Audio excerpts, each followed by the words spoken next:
Hey, gang, there are so many important issues to discuss in today's political, cultural, and economic climate, and I can't discuss them all here. In fact, YouTube and big tech won't let me talk about it all here. And that's why I have exclusive, uncensored live streams on Monday nights to cover everything.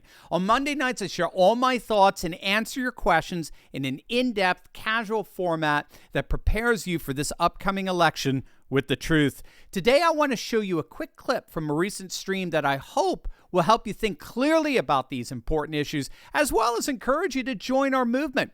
Join an upcoming exclusive live stream, and I'll answer your questions by clicking the link in the description below and joining our community of courageous patriots building a parallel economy. I look forward to seeing you over there.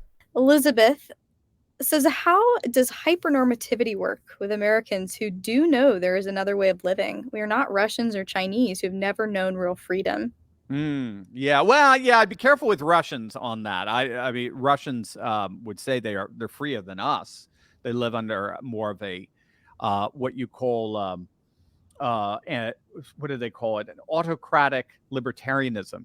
Where in Russia, you can basically do what you want as long as it doesn't involve politics. I know that might sound counterintuitive for us in more the faith, family, freedom tradition. But in Russia, as long as you're free to pursue the true, the good, and the beautiful, which they are in a definite Russian Orthodox outworking, you're free. That's a very positive freedom. So I just China, sure, I get it with China. That is a bona fide totalitarian social credit system and the like. But Russia's different. I mean, you don't even have property taxes barely in Russia. A good friend of mine lives out there, and because Putin's got his own cash flow via the energy market, so he doesn't need taxes to stay in power. Now that said, the way it works for us is and I like, so for people who don't know what hypernormativity is, and thank you for that, Elizabeth. Hypernormativity is a term that Soviet scholars, you can read up on it on Wikipedia. It's really interesting. It's a term that Soviet scholars came up with to describe the sentiment or the disposition of Soviet citizens living towards the end of the empire, so the 1970s and 80s, where they all knew it was a farce. They all knew it was a lie. But because they didn't know any other alternative than politicians lying to them, their Politburo, their leaders lying to them, they assumed just it was normal, that lies were normal. It's called hypernormativity. It's this normalization takes on this whole strange, stretched definition based on the fact that they could not conceive of a politics that didn't lie to them. They just simply couldn't. So, and I saw it. I saw it firsthand. I had lots of friends from behind the Iron Curtain in 1988 when I first went to Peabody Conservatory of Music. So my best friend was from Poland. I had a good friend from Eastern Germany. I had very good friends from then Yugoslavia. We had several people from Yugoslavia.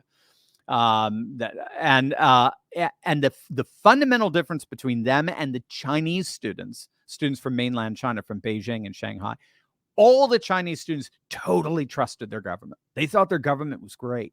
I remember one telling me, my government takes care of us. I'm here because my government pays for me to be here at the music conservatory. The government to them was like a grandparent or something, a wealthy grandparent.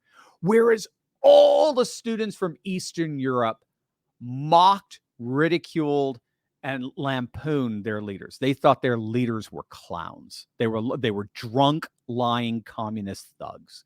And when Berlin Wall fell, they cried. They could not believe they were so overjoyed. Okay. When Tiananmen Square happened, Chinese students did not cry and they did not support it. They pushed back on it. It's very, very interesting, the difference of disposition. So what we have here today is not so much the inability to conceive of an alternative, but rather the threat of any possibility of dissent. And that's where wokeness comes in.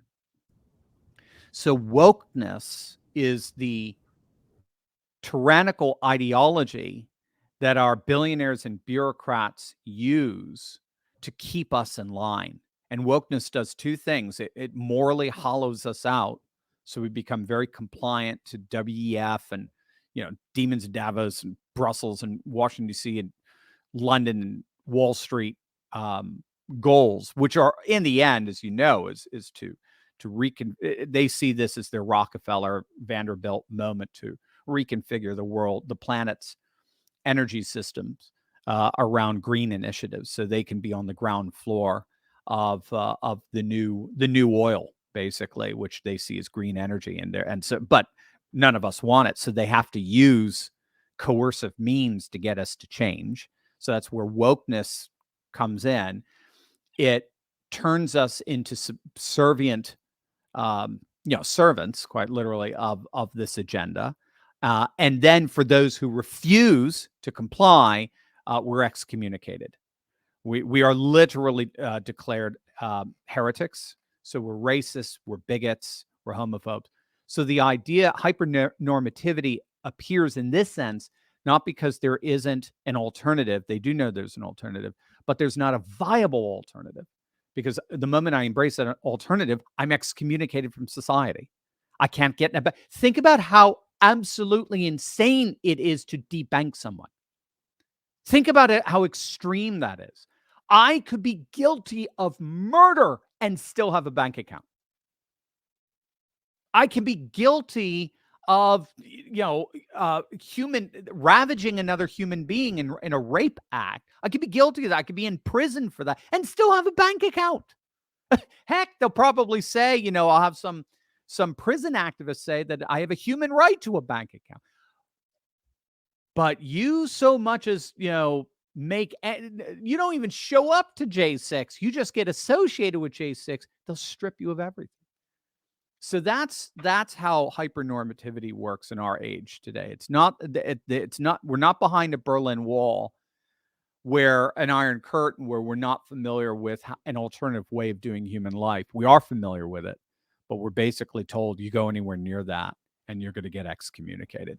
You're going to lose what's called your life chances, and life chances your ability to access education, jobs, bank accounts, loans, real estate, and the like, so as to improve your material conditions. Wokeness comes in and says you're a heretic, racist, bigots, phobes, sexists. They have no business having you as a Bank of America, you as an employer, so have no business being associated with heretics like that. But first, gang, many of you have been kind enough to notice I've lost a couple of pounds of late, and it's true. I've lost over 60 pounds. Gang, that's right. I've tried everything under the sun to lose weight. Nothing worked until I discovered the fantastic nutrition coaching of PhD Weight Loss.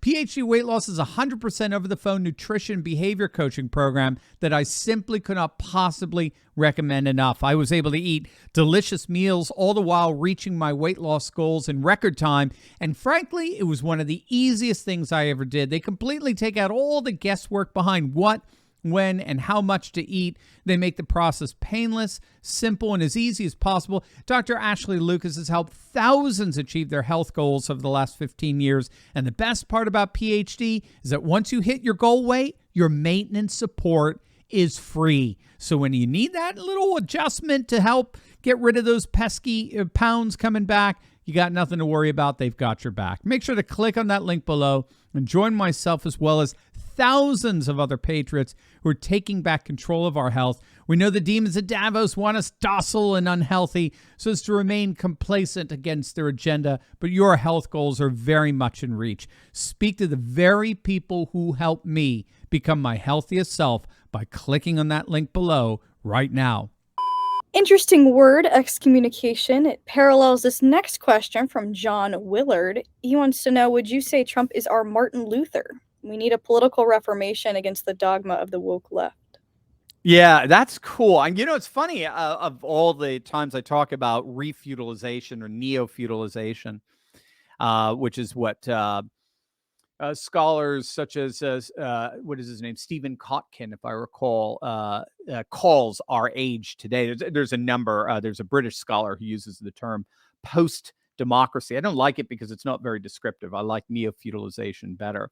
But they're pointing to the fact, you're getting this double in Europe because you've got the EU, so they've also called it neo-medievalism. But basically, yeah, we're seeing the same kind of caste system, social economic caste system that was in force in the medieval feudal period reemerging today, but on steroids and now with social credit systems and so forth because of the technology that we have. And what many scholars have noticed is that as these billionaires and bureaucrats were centralizing and amassing so much money, power, and affluence, while at the same time imposing this new religious fundamentalism via wokeness, not so much a clerical class, but a clerisy, a class of pseudo intellectuals who are pushing this nonsense, and civil rights activists and the ADL that are functioning as heresy hunters and inquisitors and the like. As this is happening, it is no coincidence that we're seeing this mass populist revolt, and you caught it right there, John.